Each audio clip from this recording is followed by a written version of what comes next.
let's see how much I could actually paint with this one. Oh my God, are you kidding me? Hello, aqua friends. Welcome to my channel.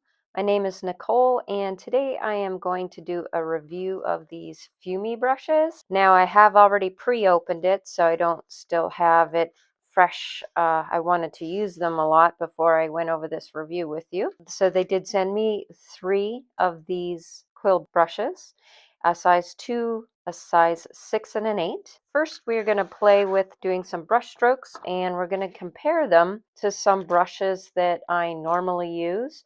So I thought it would be nice to compare them to regular round brushes or a mop brush that is a squirrel hair brush. These are a combination, the Silver Black Series brushes, they're a combination of synthetic and real fibers. And then I have another pure synthetic brush that is a Princeton round brush. These quill brushes, so the difference between a quill brush and a mop brush is that the mop brushes, they tend not to come to as fine of a point, whereas quill brushes are meant to also use quite delicately if you needed to do some fine details at the very end here, which I absolutely love. Mop brushes are pretty much good for doing large areas, but these are quite versatile because the difference between the quill brushes and a regular round brush is that the quills have quite a big belly. So they do store a lot of water and they're good for doing large areas. Now my round brush is actually not as pointy as this number 8 brush, this number 8 quill, and this is actually a 16 as far as round brushes go. So the sizing is quite different. Like my size 2 round brush would be extremely small and thin, whereas this size 2 quill brush is more like a size, I would say, 6 or an 8 round. We're just going to get started and do some comparisons on some scrap pieces of paper. Once I'm done with the comparisons, I thought since it is the fall season, it might be nice to work on doing this beautiful pumpkin. Gorgeous fall colors here. So that is what we're going to work on today. I've already have my pumpkin traced out on my good piece of watercolor paper. This is the Honolulu collection series, and I just taped it down for convenience sake when we start to paint with that. But first, let's have some fun and just do some practices here with some scraps of paper. This is a wood handle. It's very, very secure. It's woven very, very tightly. It's synthetic bristles that imitate the squirrel hair. So we're going to get it nice and wet. All right, it does hold a lot of water. Let's just get some of these colors wet here a little bit. Colors that I'm going to use. Now a comparison, like if I wanted to go with comparing this, I think I would use this. So this is a size 8, the quill Fuummi brush, and I'm just going to use my round 16 and we'll do a comparison here. So I'll start off with the Fuummi. Okay, I got a nice big juicy puddle of paint here. So it's very well loaded. One thing I like I said, is that look at how fine the point is. So if I really, really used a light touch here, I mean, it's barely a scratch, right? So you could get some very fine details and not really even have to switch your brush. And then, of course, the more pressure I put on there,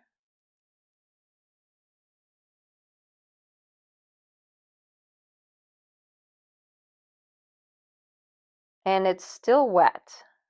I'm actually very impressed that I could get 2 good solid rows here without having to reload my brush. And then I'm running out. But yeah, so holds a bunch of water. Now let's do the same thing with the round brush and see how it acts. Now let's talk about the snap as well. I do like that. Can you see I've wet my brush, and if I really push down on it, it does stay kind of flattened and pointed, so it doesn't have a really hard snap. It kind of has between a very soft snap, I guess I would say. Whereas I have this brush is wet, and if I push this down, it goes right back. See, there's no lean to it. So this is a very firm snap. This is a softer snap. I do like the softer snap, and it's all what you get used to painting with, to tell you the truth. Now I am loading up with my red, and I'm going to try to do the same thing of making a really tiny line. So here we go. So yeah, I can't get as thin just because the end of this is just not as fine. And let's see how much I could actually paint with this one. Oh my God, are you kidding me? Oh wow, I did not really, this is the first time I'm doing this, guys, so I'm really, really surprised that I can't even do the first swipe without this drying up. Wow, so that is quite surprising. Definitely would way rather work with a brush that is going to stay fully loaded a lot longer of a time rather than having to keep getting your brush wet, keep having to dip it in the water every 5 seconds.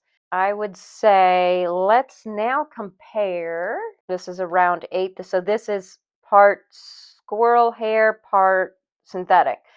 And then this is about the same size. Let's compare these two and see how that turns out. I'm getting the Fuummi brush, nice and wet. Okay, so like I said, they're very similar in size. And again, notice this beautiful point to it.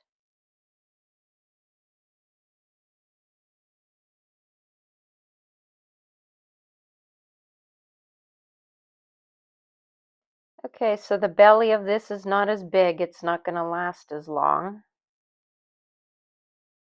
Okay, so it dries out faster, smaller brush. And let's see how the silver brush reacts to the same thing. So we'll totally load this one up. Now, the silver brushes are known for a nice fine tip, so I have a feeling I'm going to be able to get still a very nice, yeah, I can draw a very nice fine tip with it. Okay, so it's performing about the same. And I'm actually surprised because if this has natural bristles in it, the natural bristles absorb more water. So I kind of thought I would have been able to make a full streak across here before it running out. But boy, oh boy, that's pretty close. And this is a full synthetic brush, if that matters to you guys or not. Let's go ahead and make this beautiful pumpkin with these brushes and see how it turns out. I'll share with you the reference photo I'm using, but it's surrounded by a whole bunch of other pumpkins, so I'm just doing the one so that we can concentrate on the one pumpkin here. Now we are going to do the wet on wet technique, and I'm paying attention to where a lot of these highlights are, which is kind of around the front top part of the pumpkin here. But my first job is to just really get this pumpkin really, really wet first. And so I'm going to take my time. I kind of like to wet this pumpkin until almost like the paper's starting to warp, because then I know that it's good and wet. And I do have a lot of time to drop in all the beautiful colors that I want to drop in. Your painting will be the most vibrant, the most prettiest color if you could get it all done in one layer. I do find adding extra layers, it starts to look heavy, maybe overworked in some areas. But if you can get that dramatic look in the first layer, then you're a winner. So you want to set yourself up for success by being patient and taking that extra time. I am using the biggest brush, the round 8, because I'm covering a large area here for the water. And sometimes you have to tilt your head to the side and just see, okay, am I missing any areas? You want to make sure everything's nice and wet. You also want to make sure that you don't have like puddles. Okay, we don't want puddles. Puddles aren't good. Now, since it does have a fine tip, I might even just stick with this one and see how it goes. I could always drop down to a smaller brush later.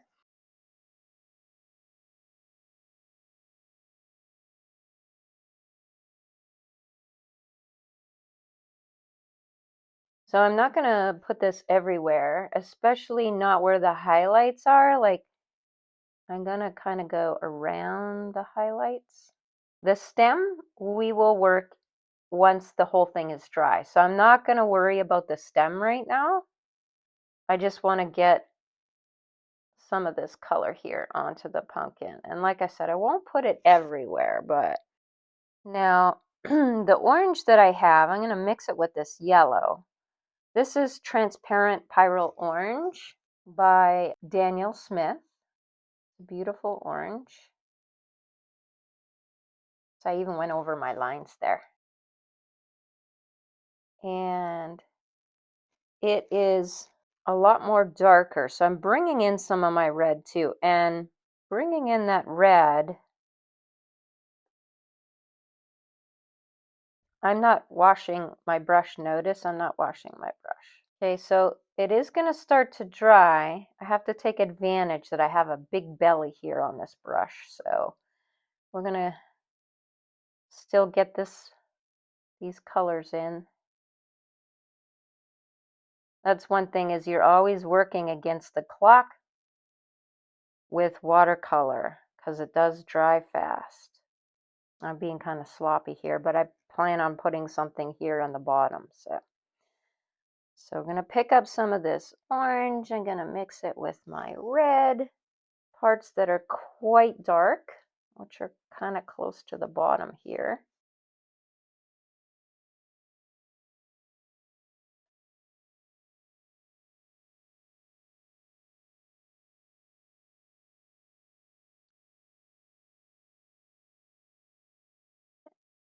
And I'm just following my drawing lines.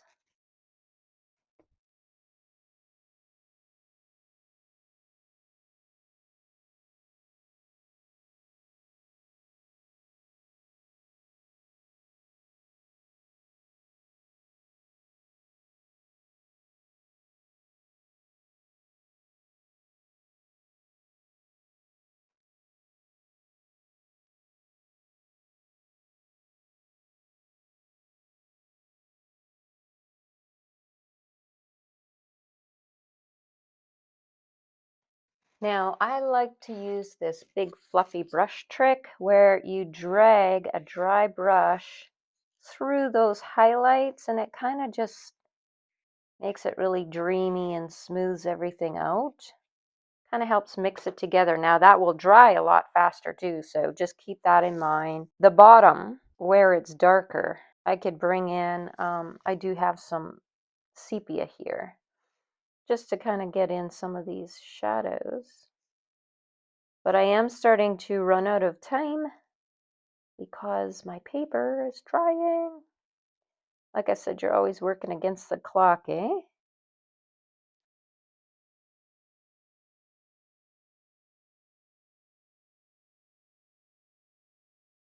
And then there's always going to be some little imperfections on pumpkins, but for the most part, I kind of really like what's going on here. Just simple, 15-minute pumpkin. Oh, I just went over my hand through there. But anyways, so one thing I like to do, and I'm going to do that with the smallest brush here, the size 2, is now is the perfect time to do any lifting, or I like to do like these tiny little dots and imperfections that you find on fruit. And if I just dab lightly with a damp brush, it can't be sopping wet, guys. So look, see, I'm squeezing it out there. It could just be a little damp. Even use your finger to make sure. And you're just lightly touching. Now, see how it's lightening up? So it could be like maybe especially during the highlight parts there, like boom, boom, boom. Like, look how pretty. It just turned into a magical pumpkin. And that's the beauty of watercolor. All those little spots. So if your little spots are too big, you don't like it, squeeze out a little bit more water. But like I said, be very, very careful. Don't use too much water. It can't be sopping wet.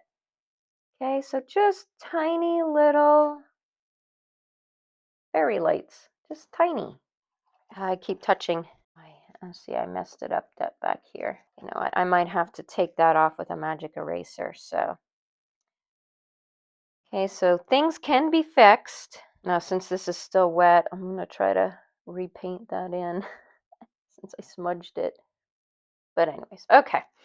Another thing we could do is that you can draw in lines if you want like a lighter highlight or some light. You could do that same technique, wet script liner, wet it, boom. You see it? It's lightening up. So you can make those areas, those folds in your pumpkin more noticeable. Boom, just like that. Ooh, I had lots of water on my brush there. Hopefully that doesn't make too much of a bloom. Hey, and you know what? You could practice this too on a scrap piece of paper if you're kind of scared about messing up the work and what you have done so far. But I love that. We got beautiful colors. We got yellows and oranges and reds, and then the darker shadows on the bottom. So we're going to let this dry, and then we're going to paint this in using our same brushes, and then we're going to add some fun gold techniques here. Okay, I dried it with my heat tool a little bit, and it's definitely dry enough to get the stem in. So I'm going to use that size 2 Fuummi brush for this. And I have some wonderful green colors here. I want to kind of do like an underpainting. I'm not going to do it wet on wet because my first layer is going to kind of be that green color. So as soon as I get this first layer on, it will be wet. I could add in my sap green. This here is Green Gold by Daniel Smith, and it is just a lovely, beautiful, warm, light green, limey green. So what would have happened if I wet this first and then added the green gold is that the color, well, for one thing, would not be very bright. And I'm kind of going for trying to get some really good depth of color here. And I need some contrast against my pumpkins. So I'm kind of layering these colors. And I'm going to use, as far as the dark, I just absolutely love. It's kind of like a neutral green. It's called shadow green. And it's so nice and dark. So I love to use this for the darkest greens. Even adding in a little bit of red. So I'll show you guys in my palette here. This is my dark green. This is actually, because it's so covered, but you could kind of see how that's red?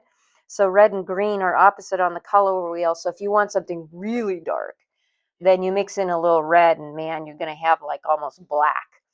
And I do want that darkness in here around the sides.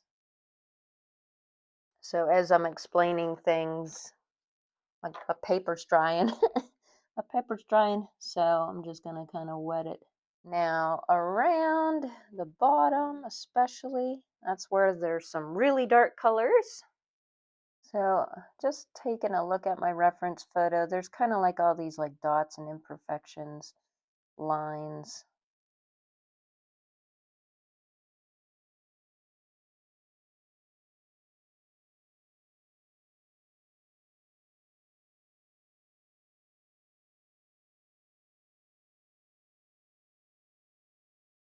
And now once this dries, and right now it's like, wow, that's a big contrast, but I think once it dries, it'll be really great.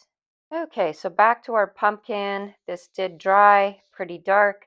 And instead of doing a second layer on the pumpkin, we can also take away watercolor paint and do some highlights down here and kind of lessen that amount of contrast. So I just have a very stiff oval brush here, and I'm going to pick up some of this paint.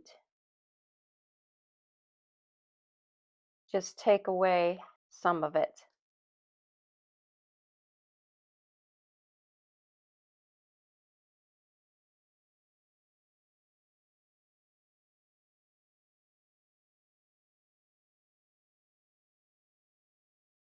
So I'm just using a damp brush, and it has to be stiff. It's got a super hard snap on it, and that just softens it out. So I am going to leave it be a 1-layer pumpkin. I think it's quite pretty.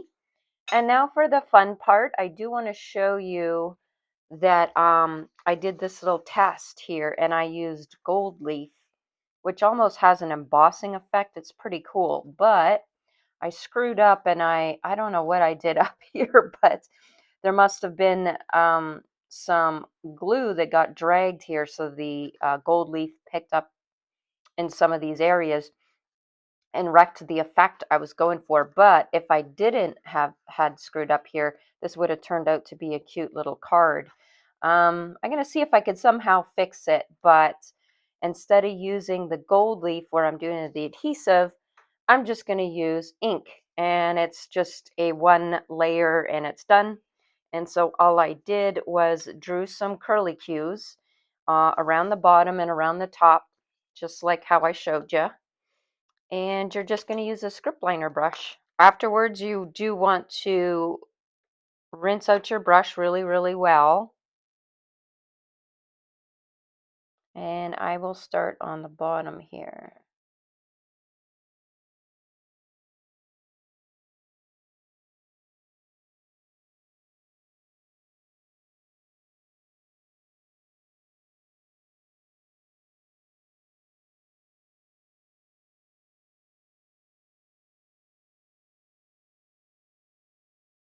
If you have to turn your paper to kind of get around all those curves, please don't be afraid to rotate your palette, or rotate your paper, I mean.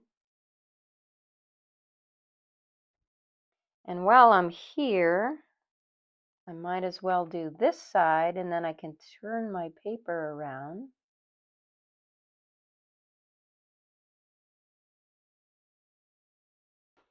Too much coffee this morning. My hands are shaky.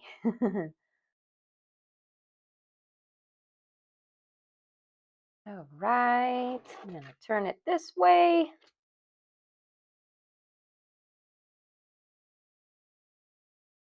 Script liner brushes are very small, so you will run out of the ink faster.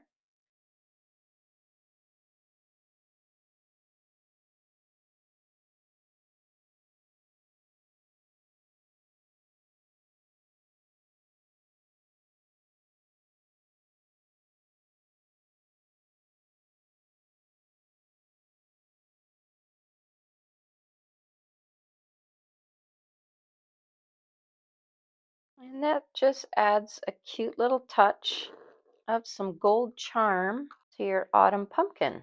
And then just be sure to rinse out and wash your brush really good when you're done with the gold ink, and it'll be good for your next watercolor adventures. Let me know what you think of the Fuummi brushes that I showed you guys. If you would like to purchase any, I'm going to have the link for their products in the description of the video, including this 3-pack that I used. If you have any questions, drop me a line below. I'll see you guys next time.